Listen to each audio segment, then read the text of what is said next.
Hi, welcome to One Word a Day. I'm Sophie, your pilot into the universe of Chinese. We're going to continue our journey in this year-end special edition, talking about the 36 stratagems that are summarized by generations of scholars as the best maneuvers that can give you more advantage in a wartime. Maybe you can find inspirations. So yesterday we talked about 笑里藏刀 is on the surface, you're smiling, you're being friendly. But inside, hidden, your real intention is dagger, is to kill, is to win, or however you view it. So this is kind of, if you want to gain ahead of your competition, so to speak, like hide your intention.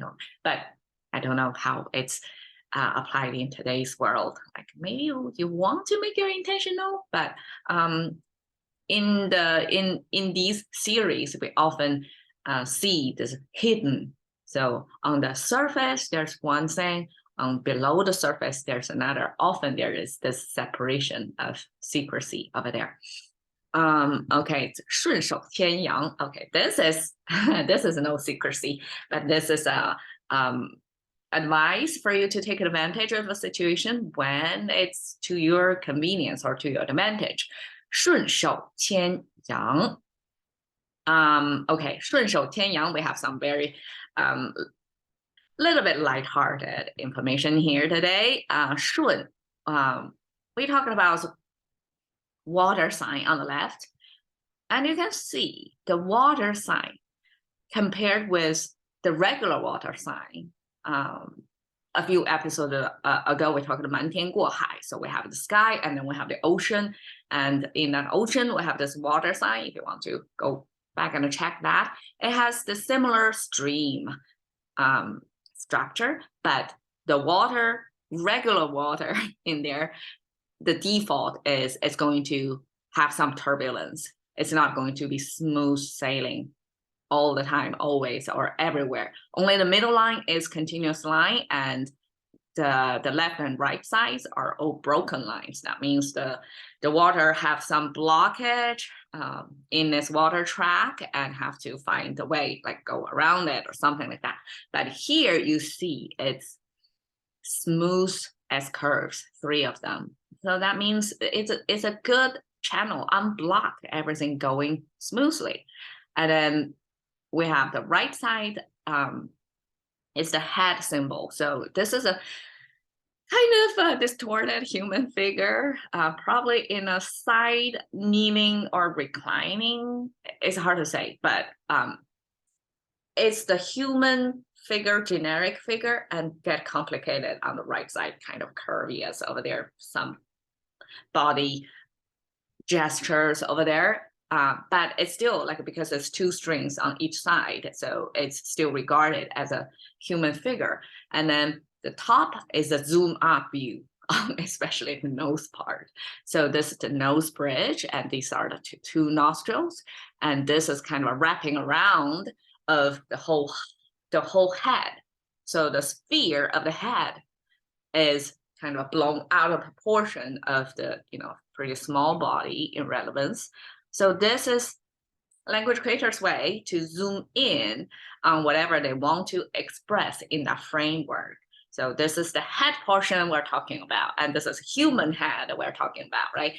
Throwing this human figure and the head in there. Okay, so we're talking about the head. So that means the water, smooth going water, is heading toward wherever you are going. So that means your intention and the natural environment is going the same way. So basically you have tailwind, not headwind. So you are sailing toward your goal, and the wind is behind you. So this is the kind of smooth. It's about favorable conditions. So in a favorable condition, 手, 5-finger hand symbol. So when it's a 顺手, often that's used in Chinese. That just means it's very handy. It's right there. It's within my way. I don't need to go out of my way. It's within on my track. So while I'm doing this, this is not the main goal. I'm there, but it happened to be there. So that's the favorable situation we're talking about. It's sort of like convenience. It's not your goal, but it happened to be like that. It's not your plan or condition, intent or expected, but it's happened to be favorable in that situation. Okay, 牵, we have the ox sign here, symbolized with this curved horn. So that's the main feature of the ox. And then we just have this horizontal, vertical to give you a spatial sense of the structure of the animal, right? I mean, interestingly, the domestic animals, they have 4 legs, but Chinese will always simplify it to just one standing leg, like the sheep also stand like 1 leg standing, but that's enough. That's the abstraction of the language. So we have the ox at here, and then we have 2 circles. We don't normally see a lot of circles in Chinese, but occasionally when we see it, if there are 2 of them on a string kind of connected, that means rope, be big, like a thicker roping structure. That's why like rope, there at times got knots on it, right? So that's how ropes are. I guess some like chain rope or like a big heavy duty ropes are formed that way. So language capture it by these knots, like a big, like make it very obvious knots along the string. Otherwise it will, proportionally it's exaggerated, but that's made it obvious what that is. So it's kind of like a chain, and this rope. And then the top portion and this spatial sense is, in my view, is the type of device, farming tool before, that's attached to the ox, which is the main farming animal used for them to plow through the field, basically, because humans, we can only carry that much.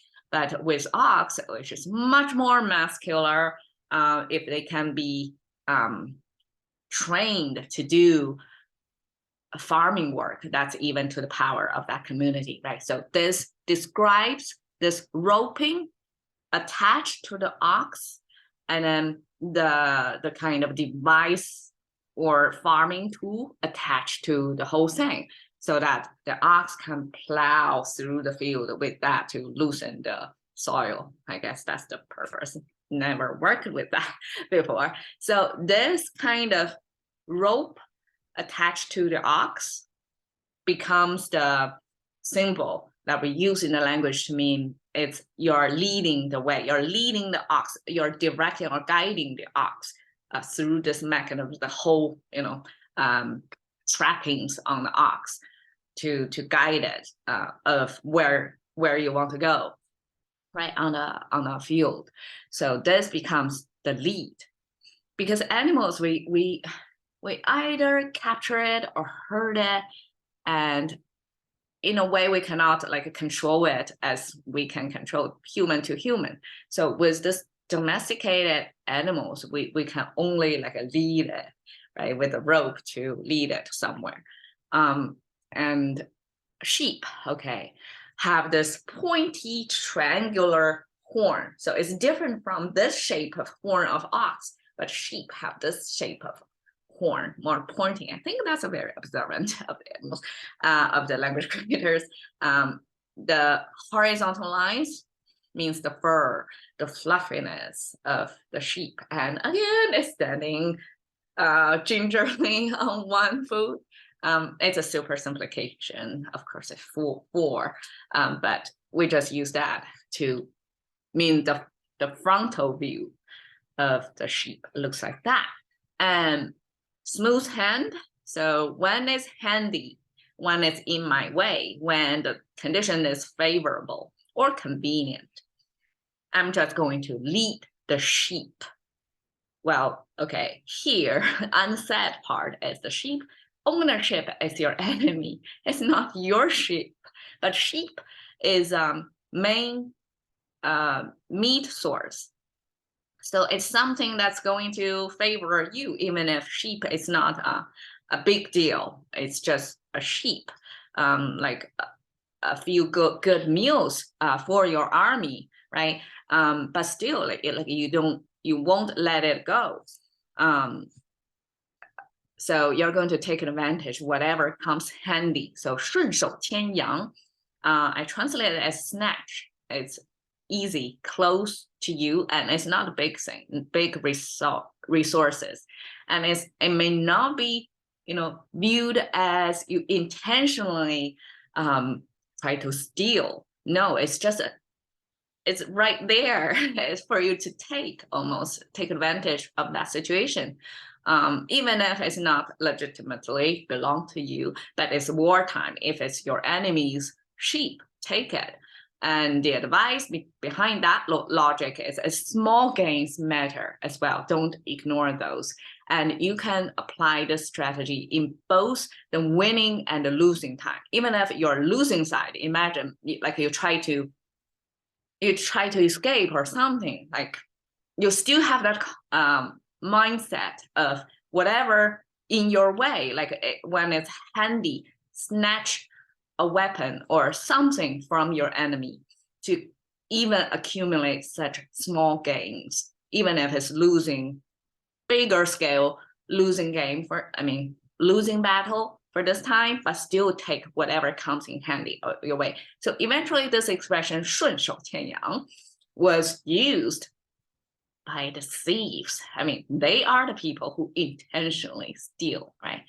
But sometimes the thieves will make such an excuse, use 顺手牵羊, as if it's like, it's there for me to take. It's so convenient. Like they try to justify their stealing behavior with 顺手牵羊, because that's kind of like what this wartime wisdom explain, that even if it's small things, small gains, it doesn't belong to you, but at wartime, you still want to take whatever with you to strengthen you just a little bit against your enemy, because probably in wartime, every sheep counts, right?